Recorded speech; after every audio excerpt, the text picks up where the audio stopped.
Hi friends, question చూడండి. A sum of 3,000 rupees amount to 6,000 rupees in 2 years at a compound interest. The interest for 4 years is. Last question కి ఈ question difference ఏంటి? అక్కడ rate interest percentage అడిగాడు, ఇక్కడ direct interest amount అడిగాడు. Starting ఇచ్చిన amount ఎంత? ప్రిన్సిపల్ అనేది 3,000 రూపీస్. నెక్స్ట్ అది 6,000 రూపీస్ అయిందంట. ఎన్ని ఇయర్స్ కి? 2 ఇయర్స్ కి. ఈ 2 ఇయర్స్ కి 3,000 అనేది 6,000 అయిందంటే ఎన్ని టైమ్స్ అయింది? 2 టైమ్స్ అయింది. అంటే 3,000 ఇంటూ 2 6,000. ఇప్పుడు మనం ఈ 6,000 ఉన్నది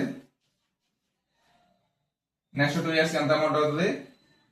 ఇక్కడ 3,000 2 ఇయర్స్ కి 6,000 అయింది. సేమ్ అలా 6,000 ఇంకొక 2 ఇయర్స్ కి ఏమవుతుంది? 12,000 అవుతుంది. ఎందుకంటే ఇక్కడ 3,000 ఇంటూ మల్టిపుల్ 3,000 ఇంటూ 2 అయింది 6,000. 6,000 ఇంటూ 2 12,000. మనకి 12,000 వచ్చింది. ఈ 12,000 అనేది ఏంటి? 4 ఇయర్స్ కి మనకు వచ్చిన అమౌంట్. ఇక్కడ వాడు అమౌంట్ 4 ఇయర్స్ కి మనకు వచ్చిన ఇంట్రెస్ట్ అడిగాడు. మనం ఆప్షన్ లోని ఈ 12,000 కూడా ఉన్నది. ఒకసారి ఆప్షన్ చూడండి, ఆప్షన్ బి లోని మనకు 12,000 కూడా ఉన్నది. మనకి ఆన్సర్ పడితే మనకు రాంగ్ ఆన్సర్ అవుతుంది కదా. మనకు కావాల్సింది ఏంటి? 4 ఇయర్స్ కి ఇంట్రెస్ట్.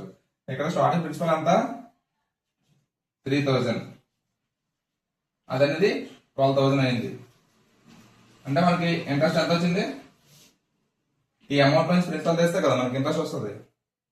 రిమైనింగ్ 9,000. అంటే మన 4 ఇయర్స్ కి మనకు వచ్చిన ఇంట్రెస్ట్ ఎంత అండి? 9,000.